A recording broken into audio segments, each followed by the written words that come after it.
guys, welcome back to the channel. Hope everyone is doing great. This is Sonia Setia, your accounting guide. तो हम discuss कर रहे थे अपना chapter number 2, change in profit sharing ratio among the existing partners of partnership accounting. First chapter full fledge we have seen. उसके basics से लेके D के गोयल तक सारे क्वेश्चंस हम कर चुके हैं। तो अगर आप इस चैनल पे इस वीडियो पे इफ यू आर न्यू तो kindly subscribe to this channel so that आपको जो आने वाले वीडियोस हैं उसका नोटिफिकेशन मिल जाए। एंड अपने फ्रेंड्स के साथ भी वीडियो जो है वो शेयर करो। अगर वीडियो अच्छा लगे तो लाइक जो है वो कर दिया करो। And this video is again, I'm telling, this video is for class 12th accountancy students. तो चैप्टर नंबर 2 चल रहा है हमारा, that is change in profit sharing ratio. तो हम इसके 3 पार्ट्स जो है वो देख चुके हैं, राइट। तो आज हम देखने वाले हैं अपना 4th पार्ट, राइट। तो आज हम देखने वाले हैं कि हमें जो है वैल्यूएशन ऑफ गुडविल कब कब रिक्वायर्ड होता है, किन किन केसेस में रिक्वायर्ड होता है, गुडविल की क्लासिफिकेशन क्या है। तो पहले हम देख लेते हैं कि जो need of valuation of goodwill है वो किन किन केसेस में रिक्वायर्ड है। कि हमें गुडविल की वैल्यूएशन चाहिए कि गुडविल कितने की है वो हमें कैलकुलेट करना है, क्यों करना है, किन किन केसेस में रिक्वायर्ड है, क्यों रिक्वायर्ड है, राइट। तो गुडविल की जो वैल्यूएशन है वो किन किन केसेस में रिक्वायर्ड है पहले ये डिस्कस कर लेते हैं। तो at the time of change in profit sharing ratio, right, जब हमें एग्जिस्टिंग पार्टनर्स के बीच में जो रेशियो है वो चेंज होता है तब हमें गुडविल का जो वैल्यूएशन है वो रिक्वायर्ड रहता है कैलकुलेट करना। क्यों रहता है? क्योंकि हम देख पाए कि कौन सा जो पार्टनर है वो नई रेशो के कारण सेक्रीफाइस कर रहे हैं और कौन सा पार्टनर गेन कर रहे हैं, right. Suppose A B C 3 partners हैं हमारे पास। पहले उनका रेशो था सपोज 1:2:3, बट अभी उन्होंने क्या डिसाइड किया, in future they'll share the profits into equal ratio, that is 1:1:1। तो जो है ए को क्या गेन हो रहा है, या ए सेक्रीफाइसिंग पार्टनर है, बी को गेन हो रहा है, या बी जो है वो सेक्रीफाइसिंग पार्टनर है। ऐसे ही सी जो है वो क्या बन के आ रहा है कि सी सेक्रीफाइसिंग पार्टनर है या गेनिंग पार्टनर है। तो गुडविल जो है उसका वैल्यूएशन लगाया जाएगा कि गुडविल की आज की जो वैल्यू है वो कितनी है, सो दैट सेक्रीफाइसिंग पार्टनर जो है उसको कॉम्पनसेट किया जा सके by the gaining partner, right. तो इसीलिए हमें गुडविल का जो वैल्यूएशन है उस केस में करना पड़ता है, राइट। और सेकंड केस आ जाता है हमारा at the time of admission of a new partner.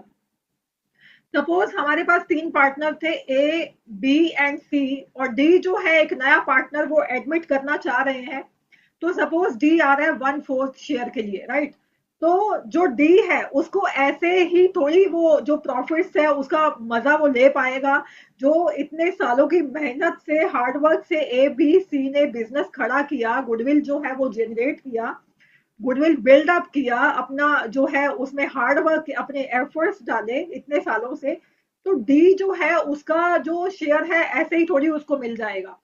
तो डी जो है उसको गुडविल का कि आज की उनकी जो बनाई हुई गुडविल है आज की डेट की उसकी वैल्यू क्या है वो कैलकुलेट करेंगे वो तीनों पार्टनर्स।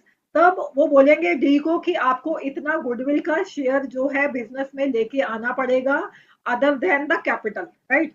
तो डी जो है वो क्या लाएगा, कैपिटल भी लाएगा जो उनके बीच में अग्रीड हुआ है या कॉन्सेंट बना है, उतनी कैपिटल भी वो लेके आएगा। सपोज 50,000 कैपिटल वो लेके आ रहा है, और जो शेयर ऑफ गुडविल है वो भी डी को लाना पड़ेगा। तो वो हम शेयर कैसे निकालेंगे?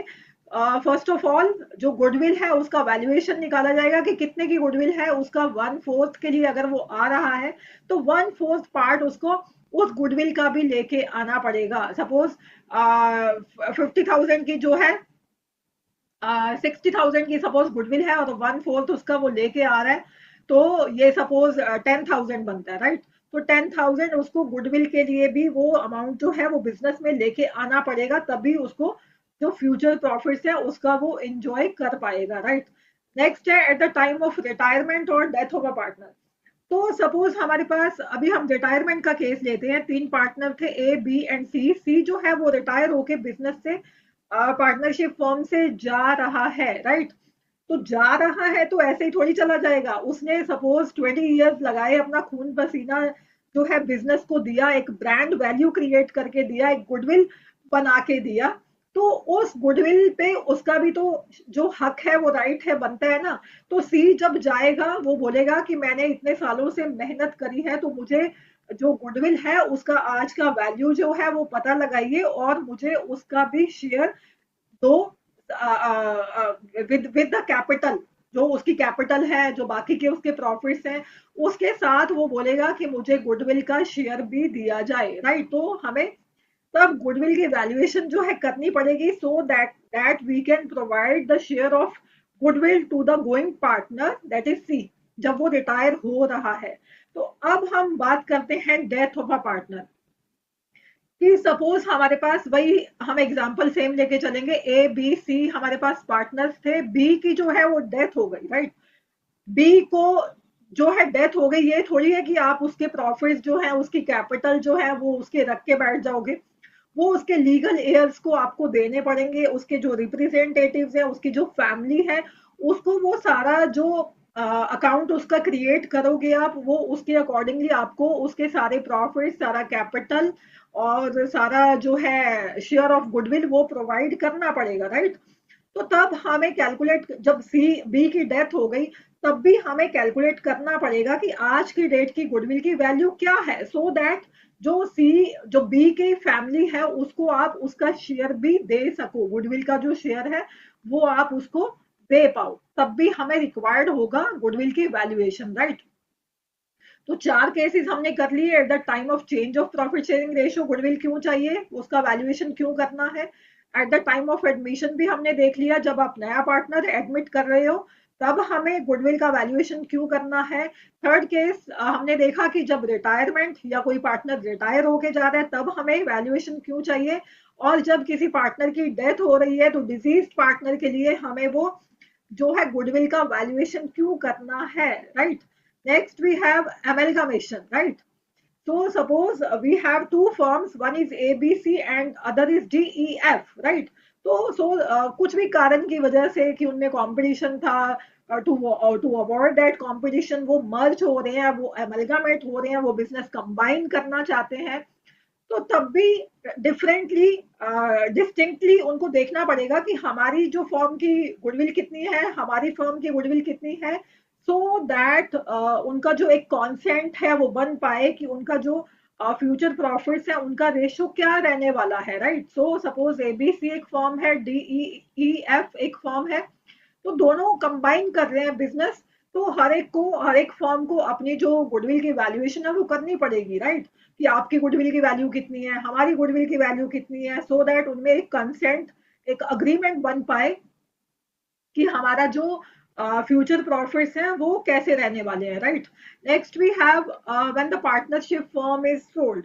जब हम पार्टनरशिप फर्म जो है वो बेचेंगे, अपना बिजनेस बेच रहे हैं सपोज हम, तो तब भी हमें रिक्वायर्ड रहेगा वैल्यूएशन ऑफ गुडविल। क्यों रहेगा, तो हमने एक जो वैल्यू बनाई है गुडविल की, राइट। तो सपोज मैं अपना बिजनेस आपको बेच रही हूँ, राइट। सपोज मैंने बोला कि मेरे जो असेट्स हैं वो है 50 लाख के, और मेरी जो लाइबिलिटीज है वो भी आप लोगे, that is of 20 lakh, right. तो मेरा जो बिजनेस की नेट वर्थ है वो कितनी निकल के आई, मेरे नेट नेट असेट्स कितने निकल के आए, दैट इज 30 लाख। तो मैंने आपसे चार्ज किया 40 lakhs। Why I have charged 40 lakhs from you? Because I'm charging 10 lakhs extra for my name, for my reputation, for my goodwill, right? तो आप अगर वो मेरे को 10 लाख दे रहे हो, आप 40 लाख में मेरा बिजनेस परचेज कर रहे हो, तो जो 10 लाख आपने पे किया वो हो जाएगी आपकी परचेज गुडविल, राइट। तो वो मैंने चार्ज किया, जब मैं सेल कर रही हूँ बिजनेस की तो मेरे को वैल्यू तो पता होनी चाहिए ना कि मेरी गुडविल की वैल्यू क्या है। तभी तो मैं आपको बोल पाऊंगी कि आप मेरे को 10 लाख एक्स्ट्रा दो गुडविल के लिए या 20 lakhs एक्स्ट्रा दो गुडविल के लिए, right.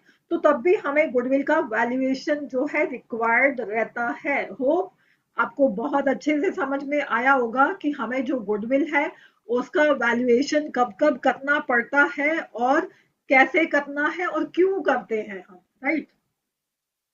So next topic, we have classification of goodwill. तो गुडविल जो है वो दो तरह की हो सकती है। वन इज परचेज्ड गुडविल, जिसकी अभी हमने बात की कि अगर मैं आपको बिजनेस बेच रही हूँ तो मैंने 10 लाख आपसे एक्स्ट्रा चार्ज किए। क्यों चार्ज किए? क्योंकि मैंने आपको गुडविल के लिए चार्ज किए। जो इतने सालों से मैंने एफर्ट्स किए, तो मैंने आपसे गुडविल के लिए पैसे एक्स्ट्रा लिए, वो आपके लिए क्या बन गई? परचेज्ड गुडविल बन गई, राइट। क्योंकि आपने उसके लिए मेरे को पे किया। तो वो जो होती है वो परचेज गुडविल है। सपोज अगर मैं बिजनेस नहीं बेच रही, मैंने कुछ भी आपसे चार्ज नहीं किया, तो वो जो गुडविल रहती है वो मेरी सेल्फ जेनरेटेड गुडविल रहती है, जिसकी कोई वैल्यूएशन जो है नहीं लगाई जा सकती। क्यों नहीं लगाई जा सकती? क्योंकि जो गुडविल की वैल्यूएशन है फिर एक सब्जेक्टिव मैटर हो जाती है। मैं बोलूंगी मेरी जो बिजनेस चल रहा है उसकी गुडविल की वैल्यूएशन 20 लाख है, कोई और बोलेगा नहीं 2 लाख है, कोई बोलेगा 1 लाख है। तो जब तक मैं बेच नहीं देती उसको, उसके लिए कुछ चार्ज नहीं कर लेती, तो वो मेरी सेल्फ जनरेटेड गुडविल ही रहती है। तो परचेज जो गुडविल है उसको हम रिकॉर्ड करते हैं अपने बुक्स ऑफ अकाउंट्स में, अपनी बैलेंस शीट में under the head intangible assets. But जो मेरी सेल्फ जनरेटेड गुडविल है वो कहीं भी नहीं दिखाई जाएगी, राइट। क्योंकि मैंने उसके लिए कुछ भी पे नहीं किया। I don't have an evidence for that. तो आपको बहुत अच्छे से पता है फ्रॉम द क्लास 11th, ये रूल आपको बहुत अच्छे से क्लियर होना चाहिए कि बिजनेस ट्रांजैक्शंस जो है वही रिकॉर्ड होती हैं इन द बुक्स ऑफ अकाउंट, जिसके लिए आपके पास एविडेंस है, आपके पास प्रूफ है। तो because I have not paid anything, right, कि मैंने गुडविल परचेज की है, मेरे पास इसके लिए कोई प्रूफ नहीं है, और ना ही मैंने परचेज की है, तो उसको मैं रिकॉर्ड नहीं करूंगी, राइट। तो इसको एक बार देख लेते हैं हम। First of all, purchased goodwill, and second one we have self-generated goodwill. So purchased goodwill क्या है? It's the goodwill which is acquired by making a payment. तो अभी हमने डिस्कस किया कि मैंने सपोज बिजनेस खरीदा, मैंने 10 लाख उसके एक्स्ट्रा दिए गुडविल के लिए, तो वो मेरी परचेस्ड गुडविल है। वो मैं दिखा सकती हूँ because I have paid that amount for purchasing the goodwill. तो उसको मैं दिखाऊंगी that I have paid, this is my asset, intangible asset। और इसके लिए self generated goodwill, it's internally generated goodwill which arises from a number of characteristics और attributes which an ongoing business possesses. तो ये जो है goodwill arise होती है नंबर ऑफ आपके बिजनेस की फीचर्स की वजह से, आपके बिजनेस की क्वालिटी की वजह से, जो कि आप बिजनेस चल रहा है और आप पोजेस कर रहे हो, आपका नाम है, आपकी मार्केट में रेपुटेशन है। बट वो है सेल्फ जनरेटेड गुडविल, जिसको आप रिकॉर्ड नहीं कर सकते। आप इनकम टैक्स डिपार्टमेंट को या किसी को ये नहीं बोल सकते कि मेरी 100 करोड़ की गुडविल है, मैं रिकॉर्ड करूंगा, if you have not paid a Penney for that, right. तो फीचर्स देख लेते हैं हम, परचेज गुडविल की features and self generated goodwill की फीचर्स जो है वो क्या है। तो फर्स्ट हमारा जो फीचर है, for the purchase goodwill, it arises on purchase of a business. तो ये अभी हमने डिस्कस किया कि कोई बिजनेस अगर मैंने परचेज किया है तभी ये अराइज होगी, अदरवाइज तो क्वेश्चन ही नहीं आता, right. So it's internally generated over a long period of time. ये मेरी बहुत सालों की मेहनत है कि मैंने अपना नाम बनाया है मार्केट में, अपनी रेपुटेशन बनाई है, तो ये मैंने जनरेट की है, मैंने कहीं से खरीदा नहीं है, right. And second feature we have, it's recorded in the books of accounts because currency consideration is paid for it. तो जैसा कि अभी हमने डिस्कस किया कि मैंने इसके लिए कुछ प्राइस पे किया है, तो ये मेरी बुक्स ऑफ अकाउंट्स में रिकॉर्ड की जाएगी। जिस भी चीज के लिए आप पे करते हो एक्सचेंज में, कुछ भी लेने के लिए, वो चीज आपकी बुक्स ऑफ अकाउंट में रिकॉर्ड की जाती है बिकॉज मैंने इसके लिए पे किया है, ये मेरी असेट बन जाती है, इसलिए मैं इसको रिकॉर्ड करूंगी, राइट।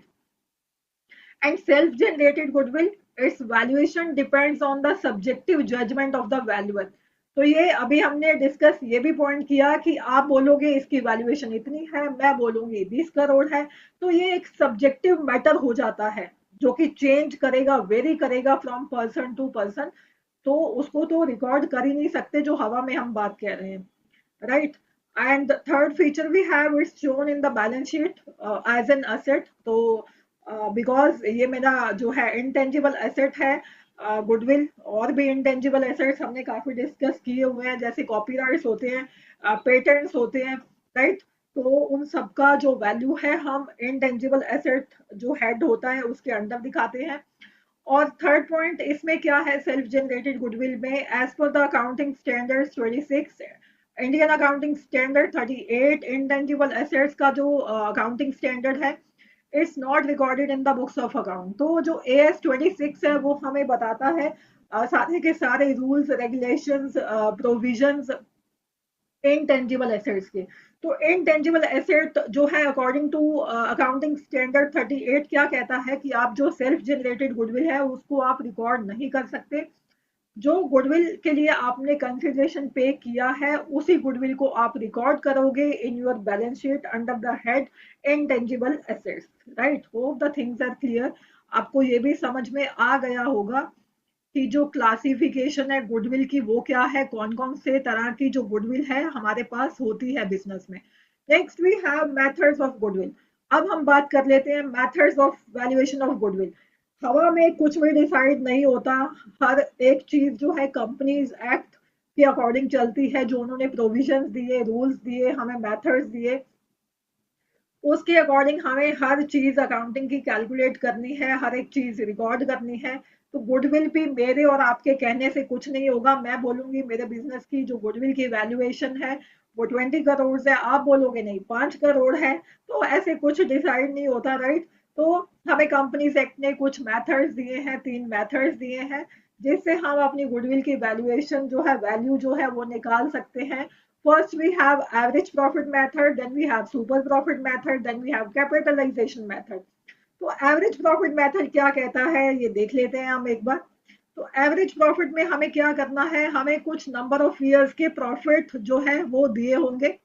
आपको जब भी क्वेश्चन आएगा, कुछ आपको 5 साल, 7 ईयर्स, 6 ईयर्स, 4 ईयर्स जो है आपको प्रोवाइड किए जाएंगे कि ये जो है 5 साल है, इनमें इतना इतना इतना इतना प्रॉफिट हुआ, राइट।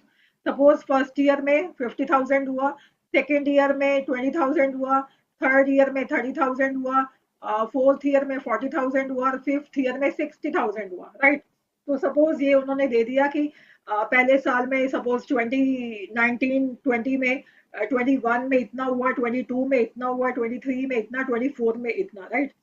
तो उसका हम उन प्रॉफिट्स का निकालेंगे एवरेज, और उस एवरेज प्रॉफिट को हम डिवाइड करेंगे by the number of years, जो कि हमारे पास इस एग्जांपल में हमने लिया 5। तो वो जो एवरेज आता है प्रॉफिट का, उसको हम मल्टीप्लाई करेंगे with the number of years purchase. Number of years purchase क्या होता है, सपोज हमने हमें ये पता चला कि हम आने वाले जो सपोज 3 साल तक है, हमें ऐसा ही जो एवरेज प्रॉफिट है होने वाला है, जैसा कि इस कंपनी में हो रहा था। आने वाले 4 सालों में हमें ऐसा ही प्रॉफिट मिलेगा, आने वाले 5 सालों में हम ऐसा ही प्रॉफिट एक्सपेक्ट करके चल रहे हैं। तो उन नंबर ऑफ ईयर से आप जो है उसको मल्टीप्लाई करोगे एवरेज प्रॉफिट को, जिससे आपको जो गुडविल की वैल्यू है कि गुडविल कितने की है वो निकल के आपके सामने आ जाएगी, राइट। बट इसमें एक चीज जो है you have to keep in mind, जो कि आपको एडजस्टमेंट्स का ध्यान रखना है।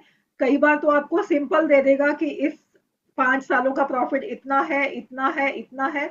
तो उस प्रॉफिट को आप टोटल करोगे, डिवाइड कर दोगे 5 से, जो कि नंबर ऑफ ईयर्स है, तो आपको एवरेज प्रॉफिट मिल जाएगा, जिसको हम मल्टीप्लाई करेंगे with the number of years purchase, तो हमारे पास सिंपली वैल्यू ऑफ गुडविल आ जाएगी। बट एक चीज इसमें ध्यान रखने वाली होती है कि एडजस्टेड प्रॉफिट, कई बार हमें एडजस्टेड प्रॉफिट निकालना होता है। 99% केसेस में क्वेश्चन जो आपको एग्जाम में रहेगा वो एडजस्टेड प्रॉफिट आपको वहां पे निकालना ही पड़ेगा। आपको सिंपल जो है वो सालों के प्रॉफिट नहीं देगा। तो एडजस्टमेंट्स कैसी रहती हैं इसमें, एडजस्टमेंट आपको बोल सकता है कि सपोज ये है 21 का प्रॉफिट, ये है 22 का, ये है 23 का, 24 का, 25 का, राइट। कि कुछ प्रॉफिट्स दिए हैं सपोज 50,000, 40,000, 30,000, 20,000 एंड 10,000, राइट। सपोज ये आपको प्रॉफिट्स दे दिए उन्होंने। अब वो आपको बोलेगा कि ईयर 22 में हमें ना कुछ एबनॉर्मल लॉस था जो कि हमने इसमें से डिडक्ट किया हुआ है, तभी ये प्रॉफिट 40,000 आया। और हो सकता है 24 में वो बोल दे कि हमें कुछ ना एबनॉर्मल इनकम आई थी जो कि हमने इसमें जोड़ी हुई है, राइट। तो वो जो एबनॉर्मल लॉसेस है और एबनॉर्मल इनकम्स है उसे हमें हटाना पड़ेगा, साइड करना पड़ेगा, क्योंकि एबनॉर्मल लॉसेस और एबनॉर्मल इनकम्स जो है वो हर साल नहीं होती। Those incomes and gains are incomes and sorry losses are non recurring in nature. वो रोज रोज होने वाले इनकम्स और जो है लॉसेस नहीं है, इसलिए उसका इफेक्ट हम हटाएंगे पहले।